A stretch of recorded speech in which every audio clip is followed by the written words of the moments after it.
आज हम शुरू करने वाले हैं डेरिवेटिव ऑफ एन आर्क यानी कि चाप का अवकलज एवं पदिक समीकरण पेडल इक्वेशन वाला जो चैप्टर है, chapter number 3 BSc first year का।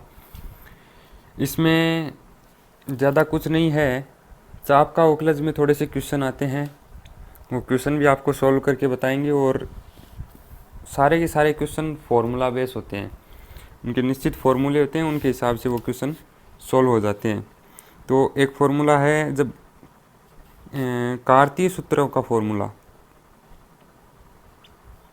कार्तीय सूत्र देखिए क्या है। चाप की लंबाई का अवकलज निकालना है हमें। कोई ये निर्देश तंत्र है, इसमें ऐसे निर्देश तंत्र मान लो एक, ठीक है।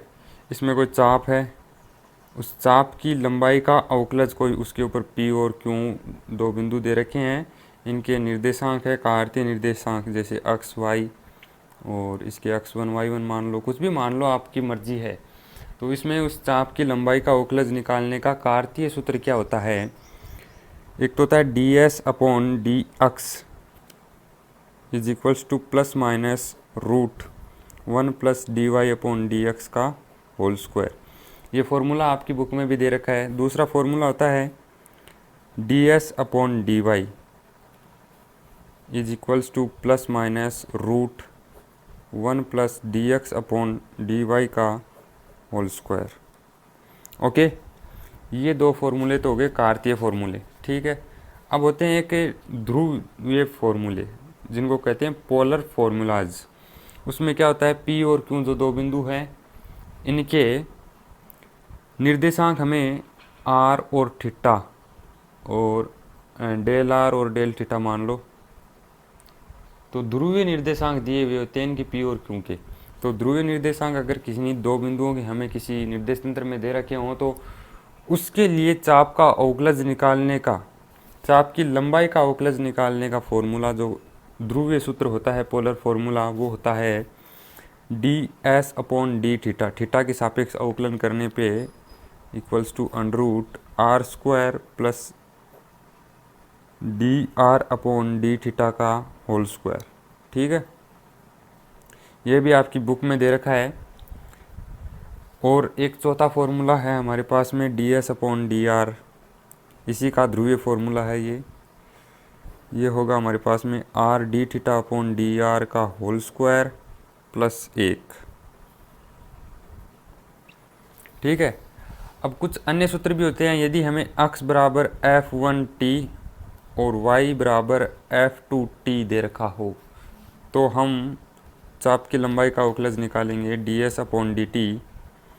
ये s है, वो चाप की लंबाई है, उसका अवकलज यानी उसका अवकलन करना। चाप की लंबाई का अवकलज मतलब चाप की लंबाई जो दे रखी है उसका अवकलन करना। इसका ये फॉर्मूला निकाला है हमने dx अपॉन डी टी का whole square plus D Y upon D T का होल स्क्वायर। ये हमारे पास में फॉर्मूला होता है, ओके।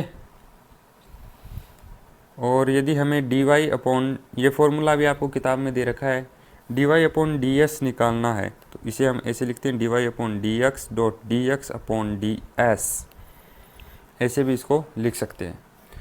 तो ये जो हमने फॉर्मूले बताए हैं, इनको आप किताब में टिक कर लीजिए या फिर किसी दूसरी पेज पर लिख के अच्छे से, बड़े ही अच्छे से याद कर लीजिए, क्योंकि यही फॉर्मूले पूरे इस चाप का अवकलज, डेरिवेटिव ऑफ एन आर्क, इस टॉपिक में यही पूरे फॉर्मूले काम में आने वाले हैं और इन्हीं फॉर्मूलों पे आधारित क्वेश्चन इस पूरे टॉपिक में होंगे।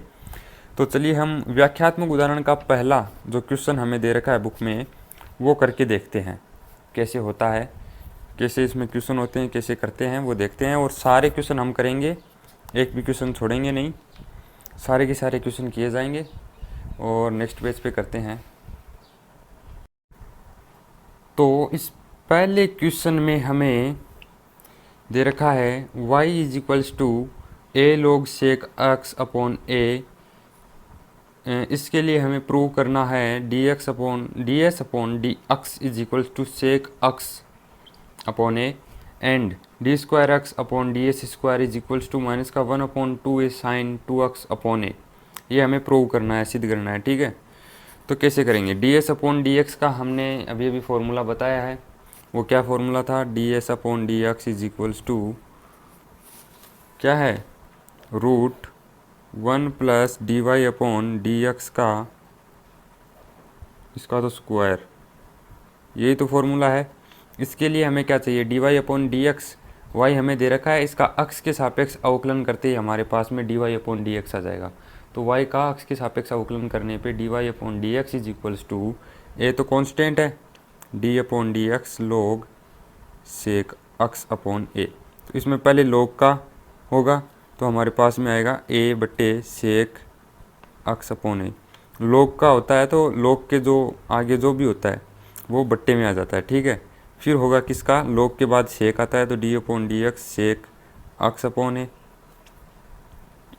तो इसका ए अपॉन सेक अक्स अपॉन ए आ गया, ठीक है। अब इसका सेक अक्स अपॉन ए का करेंगे तो हमारे पास में क्या आएगा, सेक थीटा का करते हैं तो सेक थीटा टेन थीटा ये आता है। तो सेक अक्स अपॉन ए गुणा sec tan upon sec x upon a into tan x upon a, sec theta into tan theta आ गया हमारे पास में। जब हमने सेक अक्स अपॉन ए का यानी कि सेक थीटा या सेक अक्स अपॉन ए जो भी है ये कोण है, सेक इस कोण का किया तो ये हमारे पास में है, ठीक है। और अब होगा इसका सेक के बाद में अक्स अपॉन ए आता है तो डी अपॉन डी एक्स अक्स के सापेक्ष अक्स अपॉन ए का अवकलन। तो ए upon sec x upon a sec x upon A ten x upon ए, इसका करेंगे तो एक बटे ए तो कांस्टेंट है और D x upon D x जो कि एक हो जाएगा, उसको लिखने की ज़रूरत है नहीं। अब इस ए से ये ए कट जाएगा, इस सेक अक्स अपॉन ए से सेक अक्स अपॉन ए कट जाएगा, तो हमारे पास में बच जाएगा टेन अक्स अपॉन ए।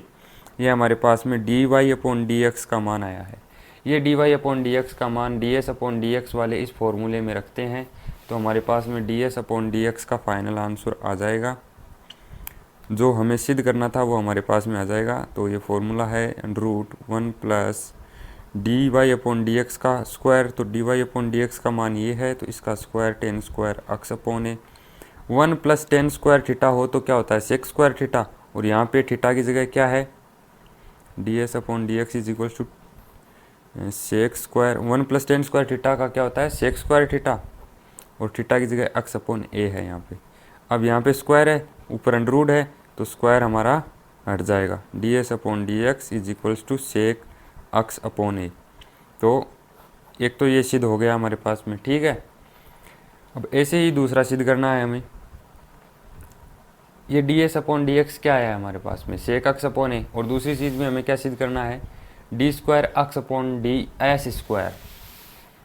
यदि हम इसका उल्टा कर दें यानी कि डी एस अपॉन डी अक्स की जगह D x upon D S कर दें तो हमारे पास में एक बट्टे सेक अक्स अपॉन ए यही तो होगा।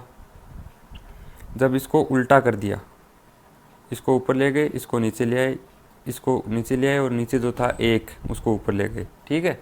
उल्टा कर दिया तो ये हमारे पास में आ गया। इसको क्या लिख सकते हैं हम, कोस अक्स अपॉन ए लिख सकते हैं।